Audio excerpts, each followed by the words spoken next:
এতিয়া আমাৰ এখন গাঁৱৰ পৰা এইখন গাঁৱলৈ যাব লৈছোঁ। সেইখন গাঁৱৰ নাম হ'ল গান্ধী গাঁও। তো বলক গান্ধী গাঁৱৰ মানুহখিনিয়ে কেনেদৰে ৰাতি কটা বতা এতিয়া খুৱাব। মই আহি পালোঁ এতিয়া গান্ধী গাঁও। এতিয়া চাওক গান্ধী গাঁৱৰ মানুহ যিমান আছিলে তলত এতিয়া চব উঠি আহিছে ট্ৰেইন লাইনৰ ওপৰত।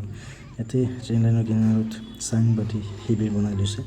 তেওঁলোকে যোনে যেনেকৈ পাৰিছে যি যি বস্তু বচাব পাৰিছে তেওঁলোকে বচাই আনি ইয়াত ৰাখিছে। আৰু মানুহখিনিৰ আজিৰ এই মানুহৰ লগতে গৰু ছাগলী যোনে যি পাৰিছে আনি ইয়াত বান্ধিছে। কিছুমানৰ হয়তো চাগে পানীৰ যি প্ৰচণ্ড পানী সোঁত তাত কিছুমানৰ বস্তু উটিও গৈছে চাগে। কিন্তু এতিয়া মই আপোনালোকক দেখুৱাম গান্ধীগাঁৱৰ মানুহৰ কি দশা হৈছে। এয়া মোৰ লগৰ এজনে শিবিৰ পাতিছে, তেওঁৰ ফেমিলি আৰু বাকী বহুতো মানুহ ইয়াত আছে। ইয়াত যোনে যেনেকৈ পাৰিছে তেনেকৈ শিবিৰ বনাই আজি ৰাতিটো কটাব বুলি ইয়াত আহিছে। আহিলোঁ নে